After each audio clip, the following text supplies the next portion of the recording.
काही अडाण्यासारखं बोलतात. गोत्र काशी, काशी गोत्र नाही, गोत्र वशिष्ठ आहे बरं का.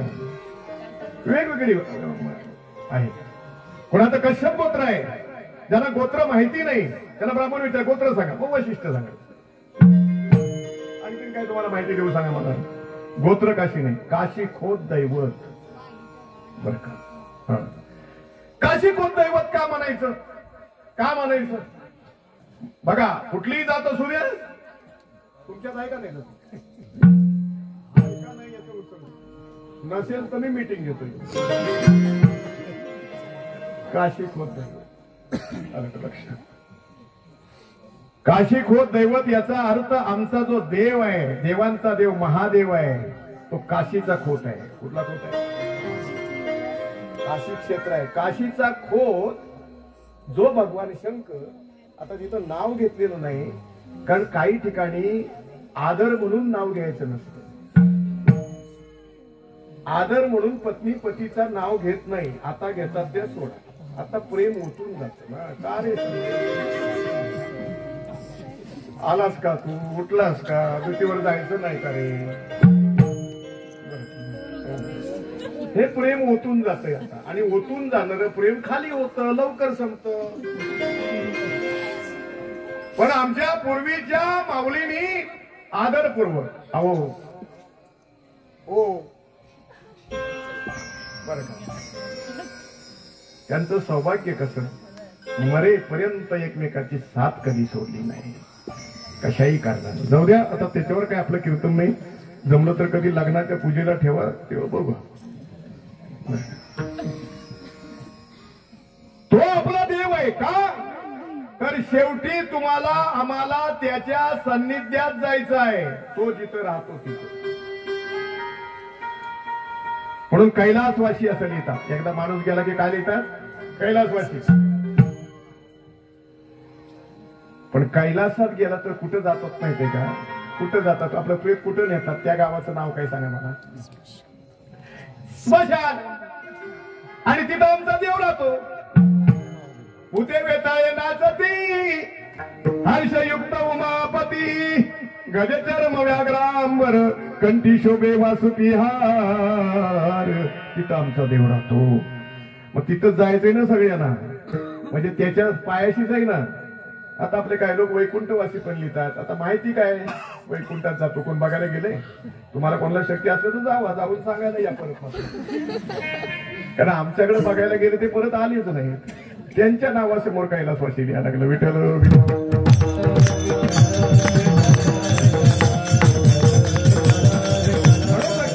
हे भेदाभेद सगळे भेदाभेद भ्रम अमंगळ. कुठल्याही प्रकारचा जाती भेद नाही, देवामध्ये नाही.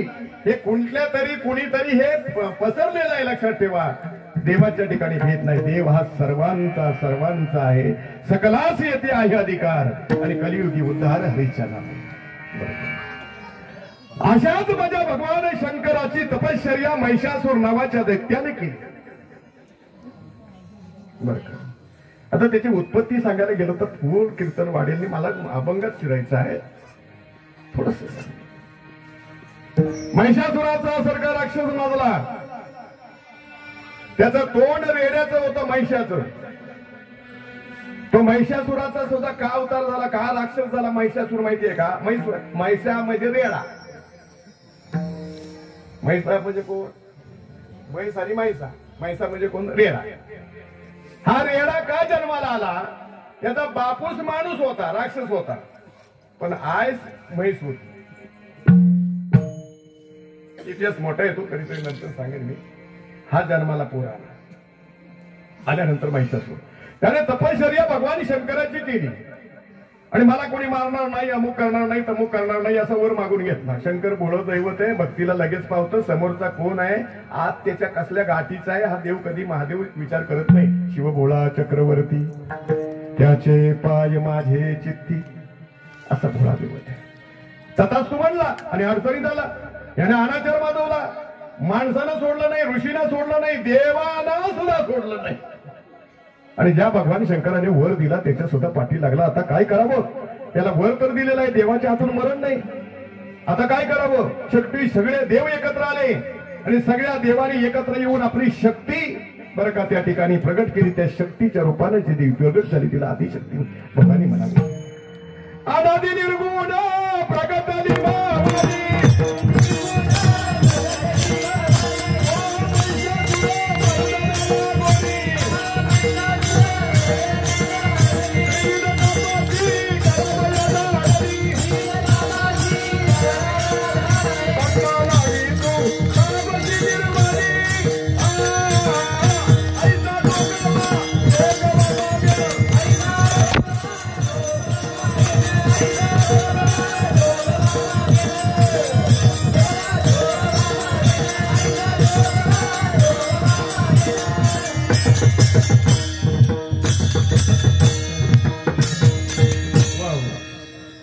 अनादि निर्गुण प्रगटली भवानी.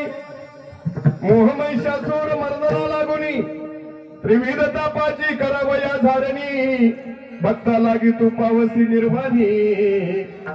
ही भवानी प्रगट झाली. मी आता आध्यात्मिक सांगत नाही, पौराणिक सांगतो. भवानी प्रगट झाल्यानंतर अनेक आयुध, अनेक हात आणि स्वतः वाघावर बसलेली आहे आणि महिषासुराला पाचारण केलं. हा महिषासुर असा आहे की त्याने त्या भवानीवर सुद्धा काम वासना ठेवली. क्रोधायमान झाली भवानी. त्या महिषासुराला मारण्यासाठी अनेक रूप प्रगट केली आणि त्या ठिकाणी त्याला घाबरवण्यासाठी स्वतः काली महाकाली झाली. कालिका झाली. काळा रूप धारण केलं. काळी वस्त्र नेसली. हातामध्ये मुंड म्हणजे मस्तक राक्षसांची माळ गळ्यात धारण केली. कमरेला तुटलेल्या राक्षसांचे हात बांधले. अकराळ विकराळ रूप धारण केलं. लाल जीव बाहेर काढली आणि मी मग म्हटलं आता या राक्षसाला मारणार. बरं का, त्या महिषासुराचा वध केला. महिषासुराला जे महाकालीचं रूप धारण केलं, जे कालिकेचं रूप धारण केलं, त्या कालिकेची पूजा तिथपासूनच निर्माण झाली. त्यापासून तयार झाली. तिथपासून सुरू झाली. पुढे ती कालिका देवी झाली. जी जी रूपं माझ्या आईनं त्या ठिकाणी निर्माण केली ती गावोगावीची देवस्थानं झाली. बरं का, देवस्थानं होताना या देवस्थानामध्ये सुद्धा प्रकार सांगितलेले आहेत. काही अधिष्ठात्व आहेत, काही मर्त्य आहेत, काही नित्य आहेत, काही नैमित्तिक आहेत. मर्त्य देव म्हणजे पुण्य करून वर माणसं गेली, ती देवत्वाला पोचली, त्याला मर्त्य म्हणावं. पुण्य येतो पहिला देव, नंतर खाली. अधिष्ठातृ जे देवता आहेत त्यामध्ये ग्रामदेवता आणि कुलदेवता या येतात. नैमित्तिक देव आहे ते ब्रह्मदेव इंद्रासारखे. जसं 5 वर्षापुरता सरपंच, 5 वर्षापुरता आमदार, तसे ते काही काळापुरते इंद्र आणि काही काळापुरते ब्रह्मदेव आहे. पण नित्य देव आहेत, कायम देव आहेत, ते 5 आहेत. देव पंचायतीने कुठल्याही देवस्थानचे तुम्हाला धार्मिक विधी करायचा असेल तर 5 वेळे हे यांचे मांडायचेच लागतात. त्यामध्ये सूर्य आहे, गणेश आहे, शंकर आहे, विष्णू आहे आणि शक्ती आदिमाता आहे. जी कालिका रूप धारण केलं, तिला ज्या वेळेला स्थापन केलं, तीच कालिका पुढे आई, कालिका आई, कालिका आई, कालिका आई असं म्हणता म्हणता कालकाई झाली. विठ्ठल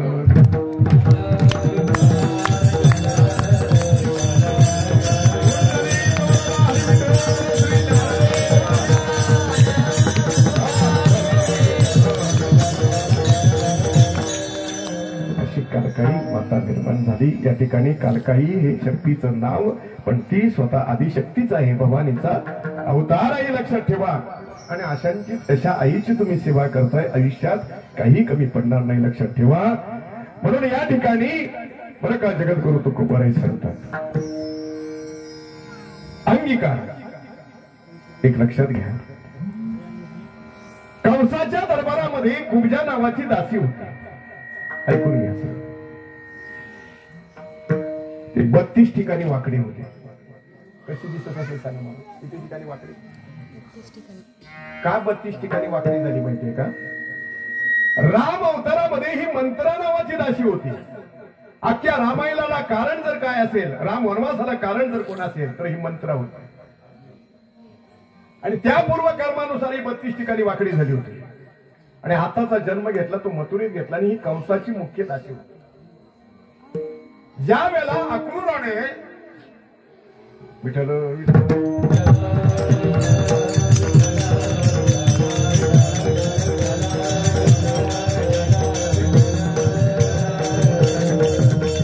अक्रूराने ज्या वेळेला कृष्णाला गोकुळातून मथुरेत नेला कंसाला मारण्यासाठी, त्यावेळेला कसाही असला तरी, शत्रू असला तरी तो आपला भाचाई आहे आणि अतिथी म्हणजे पाहुणा सुद्धा आहे. पुढे काय होईल ते होईल. आपल्याकडे प्रथा आहे, आपल्या हिंदू धर्म संस्कृतीनुसार संस्कार काही आहे. त्याप्रमाणे कुणीतरी अतिथी असू दे, आपले गुरुवर्य असू देत, देव असू द्या, देवी असू द्या, पुढे आरती नेली पाहिजे. बरं, पाय धुतले पाहिजेत, आरती केली पाहिजे. मग या आरती करण्याकरता मंथरा नावाच्या दासीला त्या ठिकाणी पाठवली. 32 ठिकाणी वाकडी. त्या मंथरेचा अधिकार काय होता तुम्हाला सांगू का? त्या कंसाला अनेक पत्न्या होत्या, दासी सुद्धा अनेक होत्या, पण त्यामध्ये मंत्रा प्रमुख होती. या कंसाला रात्री जर झोप लागताना अंतरुणावर एकदा पडला ना, 2 पत्न्या 2 बाजूला असायच्या, एक अस्ती आणि प्राप्ती. कंसाला झोप यायची नाही कधीपर्यंत. मंथरा शेवटी येणार दासी आणि कंसाच्या कपाला एक आपल्या बोटाने तिलक लावणार, टिळा लावणार. तो टिळा लावल्यानंतर कंसाला झोप लागायची, एवढा अधिकार त्या मंथरेचा होता. म्हणजे वाईटाबरोबर चांगलं सुद्धा होत, एवढा अधिकार. रोज झोपताना ती आपल्या हाताने कंसाला एक तिलक लावायची, त्याला पूर्ण झोप लागायची. आता झोप लागण्यासाठी माणसं काय काय औषधं घेतात, तो त्यांचं त्यांना नाही. दमताव भागताव ना, तुम्हाला काय म्हणायला असू द्या. ती मंत्रा पुढे आरती घेऊन आली आणि भगवान कृष्णाचे पाय धुतले, आरती केली आणि कपाळाला तिलक लावला. अक्रूराने कुणवलं देवाला, देवा हे पूर्वीचं कर्म भोगते आहे, हे पूर्वीचं कर्म भोगते, जरा हालचाल करू नका थोडं. विठ्ठल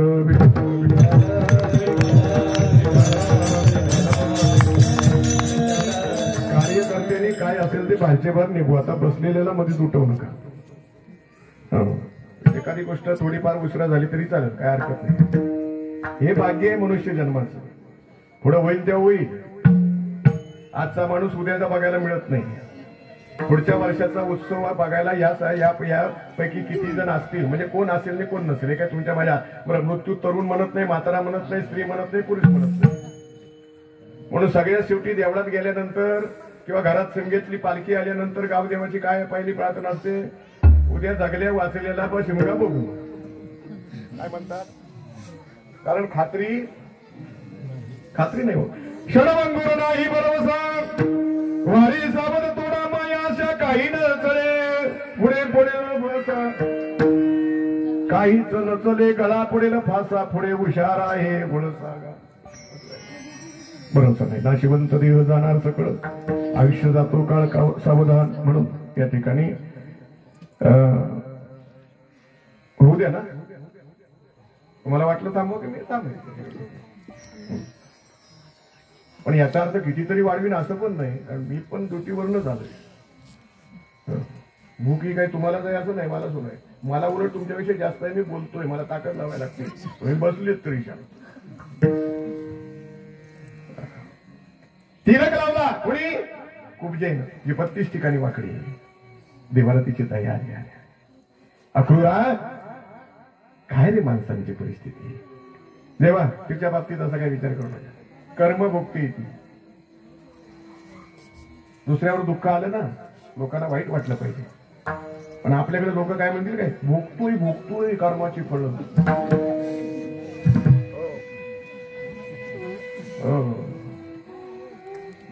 असं दिसण्यावर जाऊ नका, त्याच्या बोलण्यावर. आतल्या गाठीचं आहे आणि काय पिल्लांना थोडं नाही.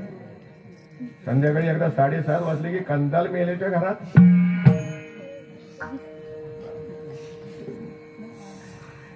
नाही.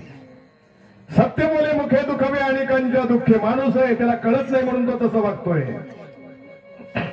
कोणी जन्मजात तिथं देव नाही. एक संत आणि देव सोडले तर तुम्ही आम्ही सगळेच तसेच आहात, वाल्याच्याच पिढीतले. बरं पण असू दे, वाल्या इतके काय पापी नाही.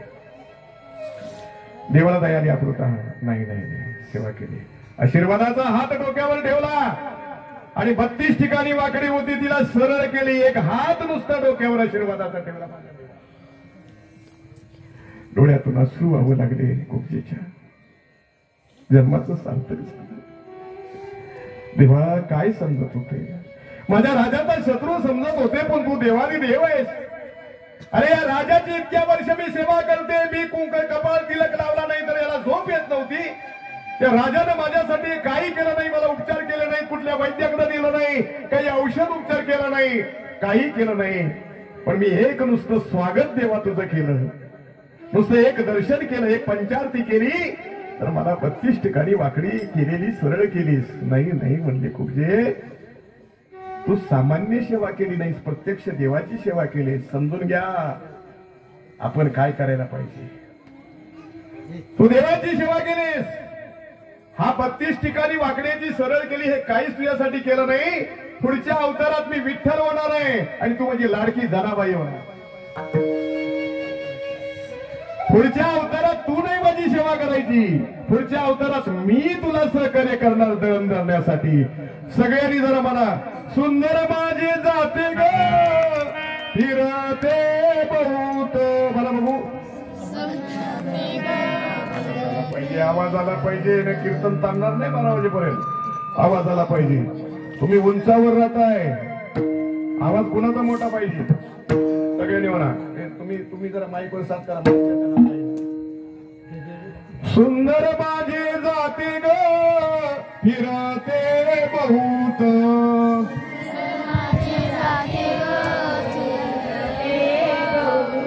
आणि ओव्या गाऊ कौतुके तुये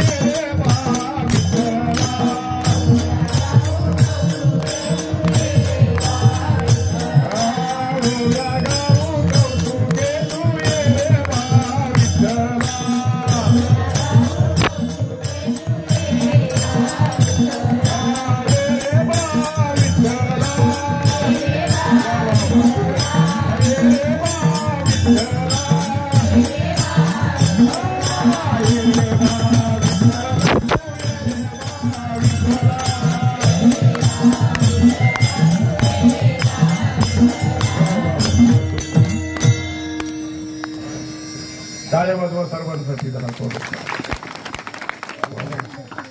आणि हे काय वाद्य माझ्या ओळखीचं नाही, ते भारूडातलं आहे. पण ते ना काय वाटलं ते म्हणले महाराजांना पण सहकार्य करू. मला काय माहिती नाही, त्यांच्याकरता टाळी वाजलो सगळ्यांनी. त्यांना तर आता चांगला उपयोग झाला इथे. कुणा केली? हा जनाबाईचा अवतार आहे. आणि म्हणून या ठिकाणी महाराज पहिल्या कडव्यातून सांगतात,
केला नारायणे नेंद्यते हे तेने वंद्य केले. भगवान परमात्म्यानं म्हणजे नारायणानं ज्याचा अंगीकार केला स्वीकार केला तो नित्य असला तरी वंद्य होतो. लक्षात ठेवा. पण देवापर्यंत आलं पाहिजे, देवाची सेवा केली पाहिजे. याच्यामध्ये काही जगद्गुरु तुकोबाराने पुरावे दिलेत, उदाहरणं दिलेत. उदाहरणं 4 आहेत. आपण फक्त 2 थोडक्यात बघणार आहे, कारण 10 ते 15 मिनिटात आपल्याला कीर्तन आटपायचं आहे. 2 उदाहरणं पाहणाऱ्याने आपलं कीर्तन आटपणार आहे. बरं का. विठोबा रघुमाई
ज्याचा केला नारायणे निंद्यते हे तेने वंद्य केले.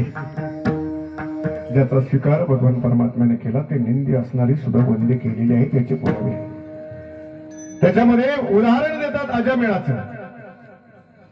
अजामेळानं असं म्हणतात की आयुष्यभर त्याने काही पुण्य कार्य केलं नाही आणि म्हणून ऐका तो पापी होता. पण मुलाचं नाव नारायण ठेवलं होतं आणि नारायण नारायण शेवटला त्याच्या तोंडातून म्हणजे मुलाला हाक मारली. देवाचं नाव म्हणून नाही, मुलाला हाक मारली म्हणून त्याचा उद्धार झाला असं इतिहास आहे. काही सांगतात चरित्रकार, पण त्यांची ती माहिती अर्धवट आहे. अजामेळ हा श्रीमंत होता. लक्षात. पूर्वजन्मीचा संन्यासी होता. पापी नसतं. लक्षात.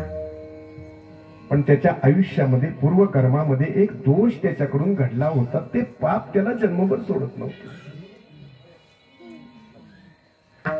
आम्ही चांगलं झाल्यावर जसं म्हणतो ना आम्ही भाग्याचा उदय किंवा तुका म्हणे होता देवा तो या भावाचा पडला. मग तसं पूर्वजन कर्म जर वाईट असेल तर पूर्वजन्मी पाप केले ते हे बहु विस्तारिले विषय सुख नाशिवंत सेविता तुम्ही रकोंदरे 84 लक्ष योनी फिरता दुःख भोगले ज्ञान दृष्टी आरपाली दोन्ही नेत्र आंधळे धर्म जागो सदैवाचा देव परम उपकारी आंधळ्या दृष्टी देतो त्याचे नाव मी उच्चारी. पूर्वकर्मामध्ये पूर्व जन्मामध्ये अजामेळ हा एक संन्यासी आहे, दंडी संन्यासी आहे, ब्रह्मचारी आहे. 18-20 वर्षाचं वय असताना मेरू पर्वताला हा प्रदक्षिणा करत होता. आज तुम्ही कुंभमेळ्यामध्ये पाहिलं तर मोठमोठे ऋषी खायपेक्षा तपड्यामध्ये 100-150 वर्ष सुद्धा वयाचे. आयुष्यभर त्यांनी संसार हा त्यांच्या ओळखीचाच नाही. आणि असा असणारा संन्यासी मेरूला नाही हिमालयाला प्रदक्षिणा करत होता. आणि हिमालयामध्ये सुद्धा बर्फ पडतो. लक्षात ठेवा. त्या बर्फामध्ये प्रदक्षिणा करत असताना वय कोवळा आहे, ताकद कमी, अशक्तपणा आहे. कारण आपल्यासारखं पौष्टिक खाणं नाहीये. कंदमुळं खायची आणि त्याच्यावर जगायची. कोण सेवा करणारा नाही, कोण सहकार्य नाही, अंगावर वस्त्र नाही. कुंभमेळ्यात सुद्धा निर्वस्त्र असणारे, वस्त्र न नेसलेले असे किती ऋषीमुनी, त्यातला दंडी संन्यासी. आणि तो संन्यासी हिमालयाला प्रदक्षिणा करत असताना हिमालयाच्या बर्फानं त्याचे शरीर गोठलं आणि तो बेशुद्ध होऊन पडला. त्याच वेळेला एक कन्या आपल्या पित्याला हिमालयाची प्रदक्षिणा करत होती. वयोवृद्ध पिता आहे बरं का, अंगावर एक शाल आहे, कारण वृद्ध आहे, म्हातारा आहे, वयोवृद्ध आहे, त्याला हे थंडीचं वातावरण झेपणार नाही म्हणून ते घातलेलं आहे. आणि ते फिरत असताना, प्रदक्षिणा करत असताना हा संन्यासी थंडीनं बर्फानं गोठल्यामुळे निश्चेष्टित बेशुद्ध पडलेला आहे, फक्त श्वास चालू आहे. ही कुमारी आपल्या पित्याला प्रदक्षिणा करत असताना त्या कुमारीनं पाहिलं, दंडी संन्यासी आहे, तरुण आहे, अल्प आहे, 20 वर्षाचा आहे. जवळ जाऊन पाहिलं, शरीर निश्चित गोठलं होतं अक्षरशः बर्फानं. पाहिलं तर नुसता श्वास मंदगतीनं चालू आहे, आणखीन थोडा वेळ गेला तर तो जिवंत राहणार नाही. बाबा संन्यासी आहे, ईश्वर भक्त आहे, वाचला पाहिजे. थोडा वेळ गेला तर तो जगणार नाही. कसा वाचवावा त्याला, कसं वाचवा? बाबा त्याला वाचवायचं असेल तर त्याला ऊब द्यावी लागेल, त्याच्यावर पांघरूण घालावं लागेल. पण आपल्याकडे सुद्धा काही नाही, एक एकच वस्त्र आहे. माझ्या अंगावरती एक वस्त्र आहे, तुमच्या अंगावरती एक वस्त्र आहे. मग दे ना मुली, माझ्या अंगावरचं वस्त्र त्याच्यावर घाल. बाबा तुमचं काही बरं वाईट झालं तर काय, एवढ्या तरुण मुलाला जर ह्या थंडीचं वातावरण आणि बर्फाचं वातावरण जर सण होत नाही तर तुम्ही वयोवृद्ध आहात, तुम्हाला कसं सण होईल? मग काय करावं? म्हणजे माझ्या अंगावरचं वस्त्र आहे. अगं तुझ्या अंगावरचं वस्त्र कसं घालणार, कारण ही पण तरुण मुलगी आहे ना. म्हणजे वाचवायचंय. बाबा तुमचा जर तुमची परवानगी जर असेल तर मी प्रयत्न करतो. हे हातात संकल्पाचं पाणी घेतलं. बाबा मी तुमची सात्विक कन्या आहे, मुलीला कमी समजू नका. सुसंस्कारी जर असेल तर ती सात्विक आहे. मुलीने आपल्या आई बापाचं तप, आपल्या आई बापाची तपस्या, आपल्या आई बापाचे कष्ट, आपल्या आई बापाचा घाम नेहमी ठेवलं पाहिजे. या दुर्गम भागात राहणाऱ्या सुद्धा समाजानं आपली मुलं मुली शिकवली, ती अशी नाही शिकवली. त्यांना सुद्धा त्रास झाला, कष्ट पडले. पण या तरुण तरुणीने आपल्या आई बापाचे कष्ट लक्षात घेतले पाहिजे आणि त्यानुसारच पुढचं धोरण आहे ते राबवलं पाहिजे. मी स्पष्टपणे आता सगळ्या गोष्टी बोलत नाही, वेळ झालेला आहे. बाबा तुमची परवानगी असेल तर या तरुणाला वाचवलं पाहिजे. पुन्हा हातामध्ये एक पाणी घेतलं आणि मी बाबा या हिमालयासमोर भगवान शंकराची शपथ घेऊन हा संकल्प करते, आज याला वाचवण्यासाठी मला याच्या जवळ जावं लागणार आहे, याला ऊब द्यावी लागणार आहे, उष्णता द्यावी लागणार आहे. माझ्या पोटात जर येत किंचित जर पाप किंवा विषय आला तर बाबा माझे शतखंड होतील, माझे तुकडे तुकडे होतील. मी तुमची मुलगी म्हणण्याच्या लायकीची राहणार नाही. माझ्या मनात येत किंचितही पाप वाचणार नाही. केवळ त्याला वाचवणं याकरता त्या मुलीनं आपली अंगावरची शाल घेतली आणि त्याच्या जवळ जाऊन एकच वस्त्र दोघांच्या अंगावर घेऊन त्या संन्याशाला श्वास दिला. श्वासाची ऊब ही सगळ्यात जास्त ऊब असते, लक्षात घ्या. एखाद्या वेळेला लहान बाळ जर जन्माला आलं ना हॉस्पिटलला, तो श्वासोच्छ्वास करत नसेल आणि डॉक्टर जर प्रामाणिक असतील तर त्याला श्वास देतात असा, किंवा ती सिस्टर असेल ना तर ती श्वास देते, त्या श्वासाने त्याला ऊब येते, त्याचा श्वासोच्छ्वास चालू, त्याला ऊब दिली. पुढचं सांगत नाही, तुम्ही समजून घ्या. उबदार श्वास लागल्यानंतर जशी जशी त्याला ऊब आली तसा तसा तो शुद्धीत यायला लागला. आला, बोटं हलायला लागली, हात हलवायला लागला. बाबा येता येता ये शुद्धीत महाराज. पाय हलायला लागले, धडधडी सुरू झाली. शुद्धीत आला, उठून बसला, डोळे उघडले, पाहिलं तर मी संन्यासी आहे, सर्व संघ परित्याग केलेला आहे, स्त्रीचा विषय त्याज्य आहे, स्त्रीचा मला विषय स्पर्श त्याज्य आहे. आणि असं असताना सुद्धा एक तरुणी, एक कुमारी मला स्पर्श केलेला आहे तिनं. एवढ्या वर्षाची माझी तपस्या फुकट गेली.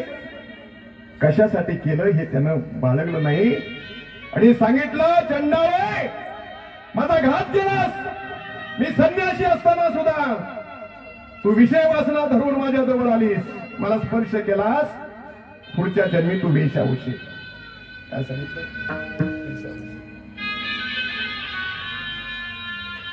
शाप देताना दिला, पण त्या तरुण मुलीच्या मनाला काय वाटलं?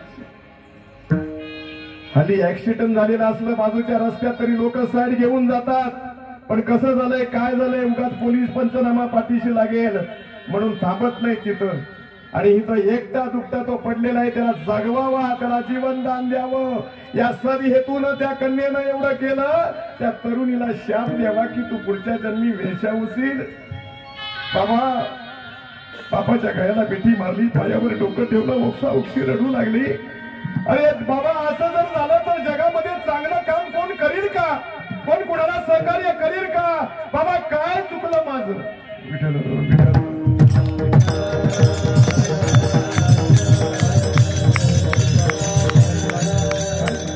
काय चुकलं माझं?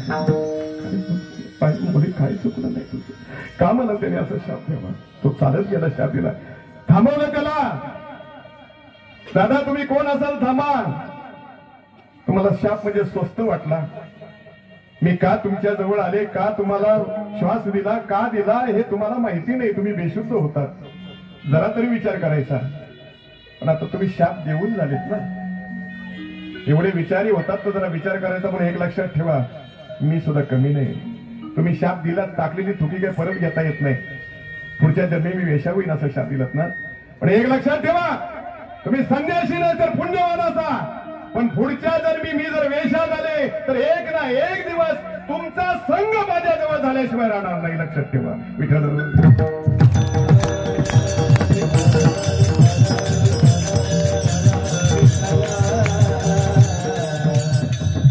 घडणाऱ्या गोष्टीला पूर्व संचित असं लक्षात ठेवा. हा पुढच्या जन्मी अजामेळ झाला आणि ही वेश्या झाली. पण या वेशेशी सुरत झालाच पूर्वजन्माच्या ठेव्याप्रमाणे. लक्षात ठेवा, ते पाप त्याच्या डोक्यावर होतं आणि म्हणून त्याचा उद्धार होणार नव्हता. त्यासाठी त्यानं काही प्रायचित्त केलं नाही.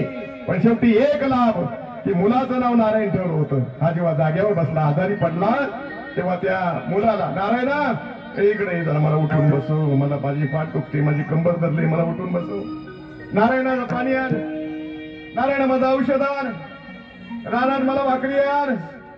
नारायण नारायण नारायण. आणि शेवटी नारायणाला सांगितलं, नारायणा जवळ माझं कसा काढून सगळं सुकत आल्यासारखं वाटतंय, मला पाण्याचे 2 थेंब पाज नारायणा. त्या नारायणानं पाणी पाजल्यावर अजामिळाचा जीव गेला. स्वर्गातल्या विमानाला न्यायला ते म्हणले, वेशशी रतवणारा पापी त्याचा उद्धार कसा झाला? पण नारायण नामे हो जीवन मुक्त, कीर्तनी अनंत गावो गेली. त्या ठिकाणी त्याच्या मिळाचा त्यामुळं नामामुळे उद्धार झाला. या नारायणाच्या लक्षात ठेवा.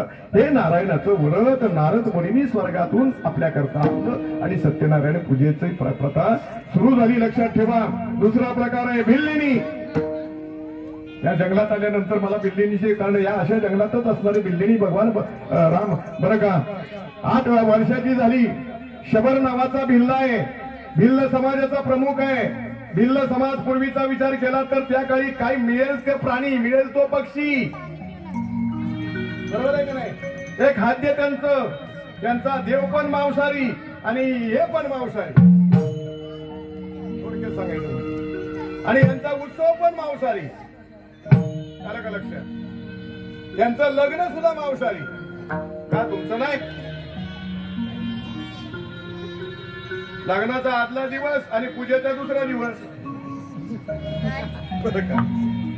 आहे का नाही? जाऊ दे, आपला विषय नाही कीर्तनाचा. पण त्यांच्याकडे प्रथा होती, कुठला जर देवाला नमस करायचा झाला तर नवस फेडायचा कशात? बळी द्यायचा, बळी. आलं का लक्षात? बळी द्यायचा बरं का. आणि म्हणून 8 वर्षाची मुलगी झालेली आहे. शबरानं विचार केला त्यावेळेला लहान वयात लग्न व्हायची.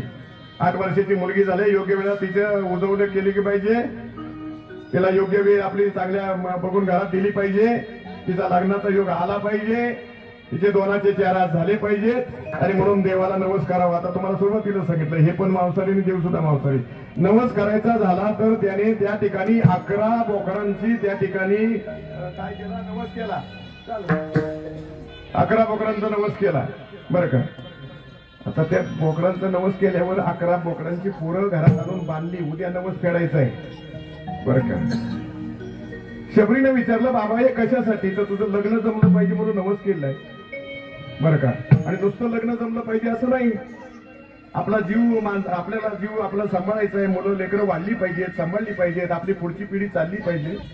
बाबा ही जी लहान मुलं आणलीत ना, ही पोकरं आणलीत, ही पण त्या याची मुलंच आहेत ना हो. म्हणजे आपल्या मुलांना वाचवण्यासाठी या मुलांचा जीव घ्यायचा त्यापेक्षा बरं का. आता यांच्या पुढे कोण जाणार बापाच्या? विचार केला आणि रात्रीत गायब झाली आणि मातंग ऋषीच्या आश्रमात आली. तिथं सेवा करून मातंग ऋषीची सेवा केली. मातंग ऋषी ज्या वेळेला तो देश सोडून हिमालय तपश्चर्याला निघाले त्यावेळेला शबरीला सांगितलं तू इथंच थांब, वाट बघ, राम प्रभू बरं का याच रस्त्याने येतील आणि तुला दर्शने देतील. कथा मोठी आहे पण आता आपला वेळ संपलेला आहे. आणि म्हणून मी थोडक्यात सांगितलं ती तपश्चर्या करत राहिली. 8 वर्षापासून 90 वर्षापर्यंत तिनं सेवा केली. त्या ठिकाणी रामप्रभूची वाट बघत राहिली. सफाई करणं, वाट सारवणं, रांगोळी घालणं, फुलांचा छडा घालणं असं रोज. कारण आज ना कधी येतील ते सांगितलं नव्हतं ना, येतील वाट बघत राहिली. आज येईल माझा देव, उद्या माझा राम रघुनंदना आश्रमात या कधी रे येशील राम रघुनंदना. रामप्रभू आले, दर्शन दिलं 90व्या वर्षी आणि त्या शबरीचा उद्धार केला. म्हणून अजामेळ बिल्लिणी तारिली कुंटिनी प्रत्यक्ष पुराणी वंद्य केली. ब्रह्मात्या राशी पातके अपार आणि वाल्मिक किंकर वंद्य केलं. सर्वांना माहिती आहे वाल्मिकाची कथा, वाल्याचा वाल्मिक कसा झाला.